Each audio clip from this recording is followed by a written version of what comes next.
listener production. Hi there, Sasha Barbagat with you for this episode of The Briefing. We hear all the time about the wars in Gaza and Ukraine. One conflict that's received a lot less attention is the civil war in Sudan, but it's causing a hunger crisis affecting about the same number of people as the population of Australia. And it's becoming one of the world's most urgent disasters. The civil war started after the collapse of a long-time dictator's regime, and there was hope a new democracy would emerge. Instead, fighting between the country's military and an armed group linked to the former dictator of Sudan has caused a catastrophe to unfold. People are scared for their lives. There's no education. Not a single school is open in all of Sudan. Health services have been compromised. The most frightening of crisis is the man-made, very preventable famine that is happening as we speak right now in Sudan, with over 25 million people impacted. In this episode of The Briefing, we're joined by Sara Sinada, who is Sudanese and works as a disaster risk manager for the humanitarian organisation Plan International. First though, let's get into the headlines with Bension Siebert. It is Tuesday, the 16th of July. Morning, Sash. Well, another day, another massive Trump story out of the US. The classified documents criminal case against former US President Donald Trump has been dismissed. It's a stunning decision and a major legal victory for Trump, who, as we know, survived an attempted assassination over the weekend. Prosecutors had accused Trump of taking a huge number of classified defense documents from his time at the White House, then obstructing government efforts to get them back and storing them unsafely. You might remember those photos of the boxes of documents in a random bathroom at Trump's club, Mar-a-Lago. Yes, I do. Now, Trump was the one who appointed the judge who made this decision, Eileen Cannon. She dismissed the case based on what was considered a long-shot legal argument that the special prosecutor, Jack Smith, was appointed to the job in a way that violated the Constitution. Now, another big development from the Trump camp this morning is that his running mate has been announced by the former president. So 39-year-old J.D. Vance from Ohio has been confirmed in a social media post by Trump, who wrote, quote, "After lengthy deliberation and thought and considering the tremendous talents of many others, I've decided that the person best suited to assume the position of Vice President of the United States is Senator J.D. Vance of the great state of Ohio." Now, this is a bit of a turnaround for J.D. Vance, who right now is a very big supporter of Donald Trump, but he once called Trump reprehensible. Anyway, the background to the classified documents case that we were talking about is that this was considered the strongest criminal case against Trump, and in part because most of what he did happened after he left the White House. Of course, we had that decision from the US Supreme Court that said anything that a president does with their presidential powers basically cannot be criminally prosecuted. Now, this ruling will almost certainly be appealed, but it's extremely unlikely that any of this will be resolved before November when the election happens. Maybe next Trump should go out and buy a lotto ticket because everything's just going his way at the moment. I mean, God, being shot at is not lucky. However, surviving and now this case being dropped against him, this is really big news for Trump. I wanted to mention as well, I called it yesterday. I don't think I was alone in making this prediction, but merch has already hit the shelves featuring that iconic image now of Trump raising his fist with the American flag in the background as blood run down his face. This merchandise is being worn by his supporters. Some of the slogans include bulletproof, fight for America, my personal favourite, grazed and unfazed. So that's happening as we expected it to. And Trump has also spoken to a couple of conservative US media outlets in the wake of the shooting just to talk about how he's feeling and his take on it. One of the quotes from that is, "He was saved by luck or by God." So definitely using that language that I think is going to stir up his supporters even more to feel like, he's this God-appointed person who's there to fight for them and fight for what they believe in. More to come from Trump this week as well. The Republican convention has just gotten underway this morning, and he will be formally named as the Republican nominee, which is we already knew was going to happen, but it's formally going to happen. And he's also due to speak at some point this week, and he has said he has completely rewritten that speech in the wake of the attempted assassination. So a lot of eyes will be on that this week. An Israeli airstrike has hit a UN-run school in Gaza, killing at least 22 people. The Gaza Health Ministry reports 100 others were injured and children were among the casualties. The IDF says it had been targeting Hamas operatives at Abu Arayban school in a refugee camp in southern Gaza. Witnesses have claimed that there were no militants at the location. This is the fifth attack on or near schools in 8 days. There was another airstrike on Saturday in the southern al-Mawasi humanitarian area that reportedly killed 90 people. The IDF says it had been targeting the head of Hamas's armed wing, Mohammed Daif, but Hamas has said essentially that Daif survived that and that he's in good health. It is worth noting ceasefire negotiations do apparently continue between Israel and Hamas. We've been saying that for months now, so I don't think many people are holding out hope that anything's coming through quickly with that. Absolutely, and more than 38,700 people have been killed in Gaza since October 7 last year, when Hamas militants killed around 1,200 Israelis and kidnapped about 250. Some of Australia's toughest ever liquor restrictions have been introduced in WA's Kimberley region. So the town of Broome will have heavily restricted trading hours between 12 p.m. and 8 p.m. every day, while in the town of Derby, no booze can be sold on Sundays or Mondays. So the aim of these new regulations is to reduce alcohol-related harm in the community, which the government is set to monitor to see whether this has any impact on that. Both towns will be limited to a choice of either 2 bottles of wine, a carton of beer that's under 6% alcohol, or a bottle of spirits. There are also limits on alcohol sold in glass containers. When there are non-glass options available, it's very, very specific. The fines for breaking these restrictions include $10,000 for a licensee or a manager, a $4,000 fine for an employee or agent, and a $2,000 fine for any other individual. And the British Royals are licking their wounds after England's loss at the Euros final. Princess Kate shared a photo of Charlotte and Louis in personalised jerseys watching the loss to Spain, captioning it with praise for the English team, saying that they were an inspiration to all of us. William and George attended the game that saw Spain win 2-1. Yeah, speaking of the royals, details of King Charles and Queen Camilla's trip down under in October are still hazy a day later, but we do know that they'll be spending time in New South Wales and Canberra. I'm sure the rest of the country is feeling a bit miffed that they're missing out, only spending time in 2 spots. But if they're going to Canberra, surely a visit to Questacon's on the cards. Have you been, Bension? It's the best thing in Canberra. Of course I've been to Questacon. Jokes I'm aside, a though, it nerd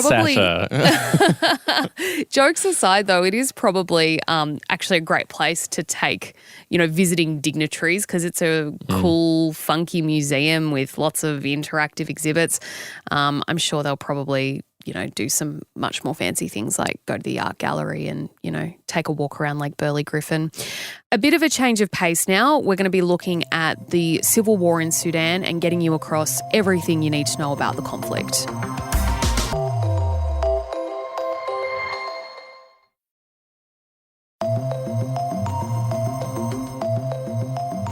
A catastrophe is unfolding in Sudan right now. Nearly 26 million people there are facing crisis levels of hunger, according to the United Nations. 26 million, about the same number as the entire population of Australia. The civil war there has also forced millions from their homes, and many of those trying to find safety have experienced horrific sexual violence, including rape and abduction on their journeys. At the same time, there's an outbreak of cholera, a bacterial disease that can kill a healthy person in hours, caused by contaminated water. All of this goes back to the dictatorship of Omar al-Bashir, a pro-democracy revolution against him led by young people 5 years ago, and a power struggle between the Sudanese military and a rival militia called the Rapid Support Forces, which kicked off in April. Sara Sinada has family affected by the crisis. Everyone she knows in Sudan has had to escape the country, and not everyone has made it. She also works as a disaster risk manager for the humanitarian organisation Plan International. Sara, thanks so much for joining us. Plan International has people on the ground right now in Sudan. What are they telling you about what's happening there? Well, to call the situation catastrophic is an understatement. We've got two warring sides and that entire population caught in between. The largest displacement crisis in recent history, more than 8 million people displaced. What that means is that that's 8 million people, that's more than the population of Melbourne, who are outside of their homes with no source of income. And with war comes a lot of other issues. People are scared for their lives. There's no education. Not a single school is open in all of Sudan. Health services have been compromised. I could go on and on and on, but the most frightening of crisis is the man-made, very preventable famine that is happening as we speak right now in Sudan, with over 25 million people impacted. I know that you've had family caught up in this crisis. Can you tell me about what's happened to them? Not a single person I know is left in Sudan.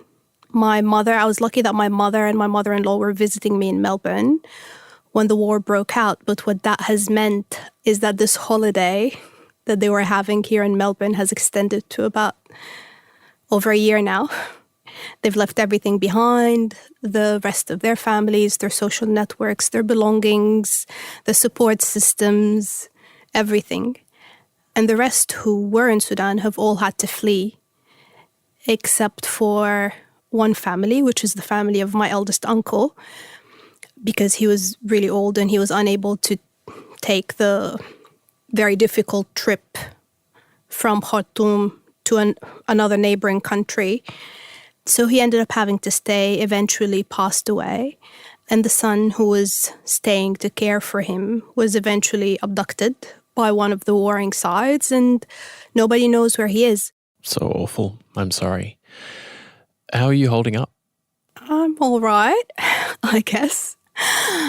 It's a very disheartening situation. It's a crisis that's intense and grave in every way. I could give you data.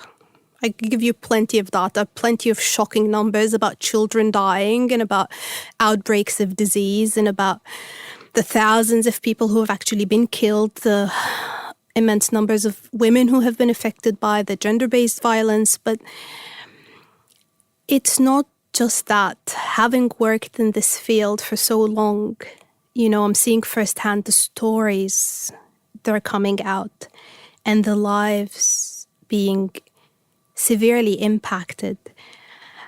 I don't even know where to begin, to be honest, but it's really important to really see the human element. Could you tell us about some of the roots of this conflict and this situation in Sudan? How did it get to this point? So many things led to this moment. First, there was 30 years of rule by an autocrat, Omar al-Bashir, who ruled the country. Lots of corruption. There was no democracy. It was pretty difficult. And then the revolution happened in 2019, led by the young people of Sudan, who managed to overthrow this autocratic leader. However, after the revolution, there was a bit of tension around who is to take power after him. There was the public demanding civilian rule. There was the military, as well as the rapid support forces, which were created by that autocrat, Omar al-Bashir.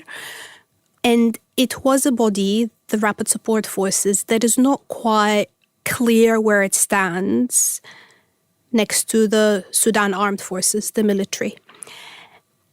And there was a lot of tensions between them that eventually erupted into a full-fledged war on April 15th. And that was the point where all this started, with the entire civilian population caught in the crossfire between these two parties. What does that civilian population most urgently need now? The most urgent need there's a lot of crisis, a lot of catastrophes. There's an outbreak of cholera, there's malnutrition amongst children, but the worst of all is the need for food.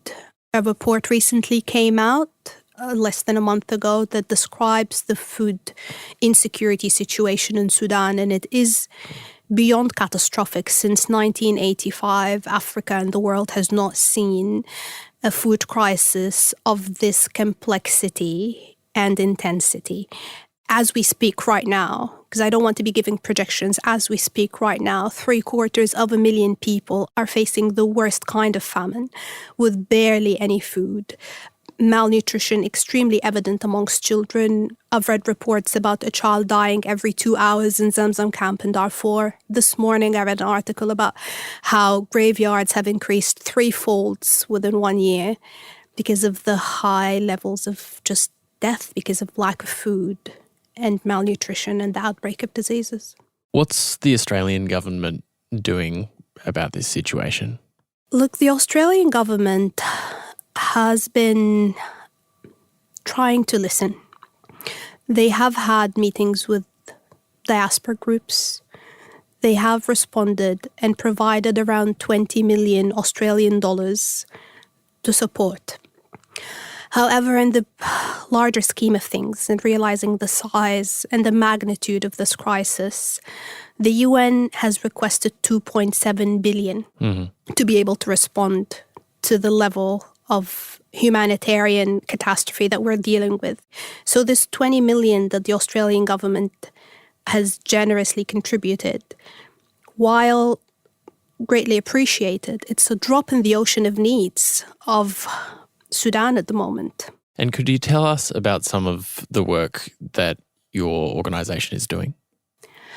Well, against all odds, and despite the absolutely dire situation, problems of access to many parts of Sudan, Plan Sudan continues to be operational in most of the areas that have been impacted by the war.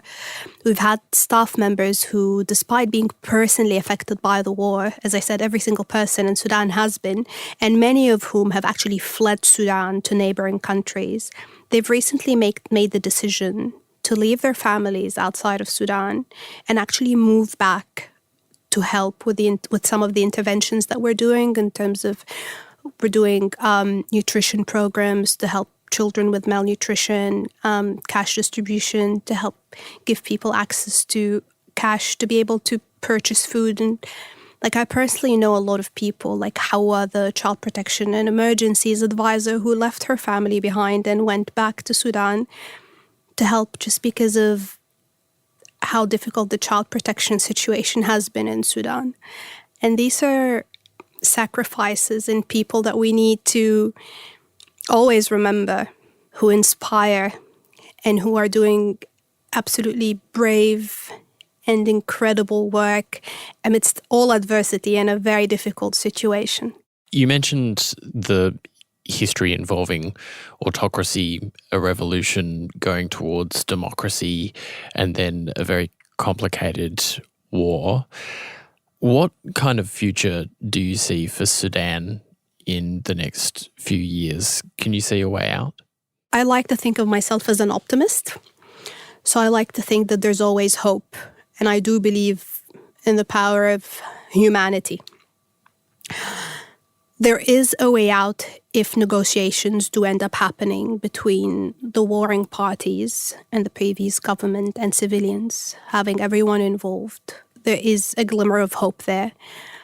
But more importantly, and more important than all this at the moment, right now, I'm not trying to think long term, is that we need to save the lives that are being compromised, the lives that have been caught in between all this, and the livelihoods that have been lost, the agriculture that has been lost, the lack of food. I think once first we ensure that humans continue to exist in these areas, then we can talk about negotiations and hope for a better outcome for the future of Sudan. But without food and education, we've got an entire generation now that hasn't had access to schools for 1 year. The impact of that is not just on the lives of these children, but on the future of this nation. There's a lot of conflict going on in the international space at the moment. Gaza, Ukraine, Sudan. Many people find that they have to switch the news off altogether because it's simply too distressing. What would be your argument to them to pay attention to this now? I completely understand. I'm someone who works in the humanitarian field. I work in the disaster risk management team, so every day is a new crisis. It's not easy. It hurts. It hurts us as humans. But we can't afford to look away. We have to remember that for some people, that's their lives. As painful as it is for us, that's only a morsel of the pain that they're going through. And we have a role to play. We can make a difference. So we can't afford to look away. I mean, it's easy to think, oh, there's nothing I can do about this. Oh, I'm not a humanitarian professional, or I'm not a government representative. There's nothing I can do. I need to switch off. I mean, sometimes we do need to switch off for our own mental health. But it's important to remember that every single one has a role to play and has some sort of power. Just talking about it is powerful enough. Just using the hashtags is powerful enough, keeping that conversation alive, letting these people know that they are not forgotten. That matters. Thanks so much for coming in. We really appreciate it. Thank you. Sara Sinada there. And as she mentioned, there are many ways to help, including by heading to planinternational.org. The World Food Programme, Doctors Without Borders and the UNHCR all are also helping civilians on the ground there. That's it for this episode of The Briefing. We'll be back with another episode at about 3 p.m. this afternoon. I'm Bension Siebert. Catch you soon.